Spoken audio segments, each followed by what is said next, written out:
Well, Latricia and Josh, this afternoon we went out in the parking lot and we saw some spaces actually opening up. But make no doubt about it, it is busy here in the mall. In fact, the mall believes it will be in the top 5 busiest shopping days of the year. Now, this afternoon we met this girl, a very special little girl who wasn't shopping but requesting, if you know what I mean. 4 3/4. We met our new friend Olivia waiting in line. She knows what she's telling Santa, and she has just a touch of personality. I have a lot of Skylanders, and I need more. And I have more than one Skylander. How many do you have? It's so many, I can't even tell you. I don't even remember. Do you usually wait till this late in the year? No, and I'm sorry that I did because it's a nightmare out there.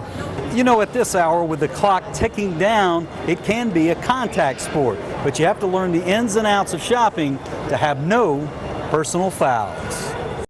Now, Olivia, certainly a handful there, but precious at the same time. Now, the mall tells us they are staying open. They've extended their hours up until 11 o'clock this evening, and they offer a couple of tips for those last-minute shoppers. Allow yourself a little bit more time, be patient, and be kind.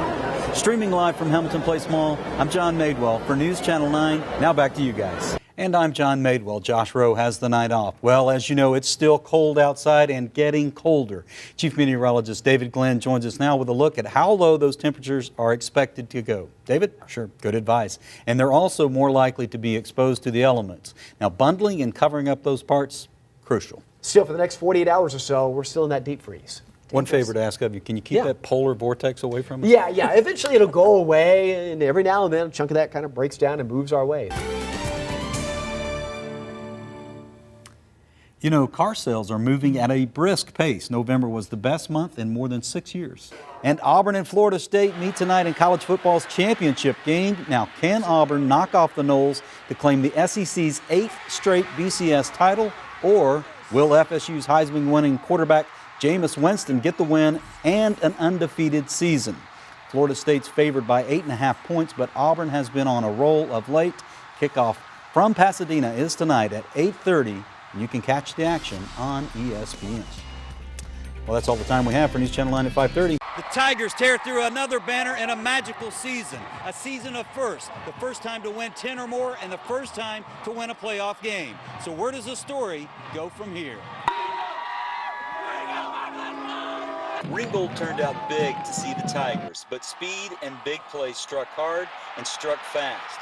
Washington County had lots of both, and they had speed to burn.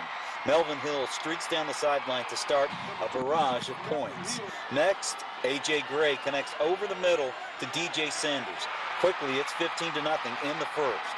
Now the Tigers made some plays. Dakota Bear with a 4th down stop. But the Golden Hawks didn't let up off the throttle. The backbreaker may have been this play in the second quarter. A muff punt down near his own goal line. But the Tigers couldn't corral the runner, and you guessed it, he races down the sideline, and it's 30-0 at this point. Now the Tigers go down 37-0, but they look back on this season as one they will never forget. All in the parking lot till 3 in the morning after every Friday night game. I mean, it's just the brotherhood. That's what I'm gonna miss.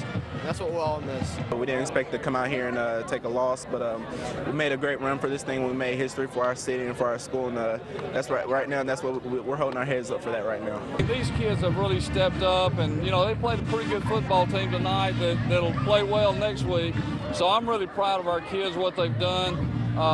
This is a historic event for us, even playing in the semifinals. We'll get better between now and next year, but I'm really proud of these kids and what they've done for Ringgold High School. Nothing to hang our heads down about. I mean, we made a lot of history this year.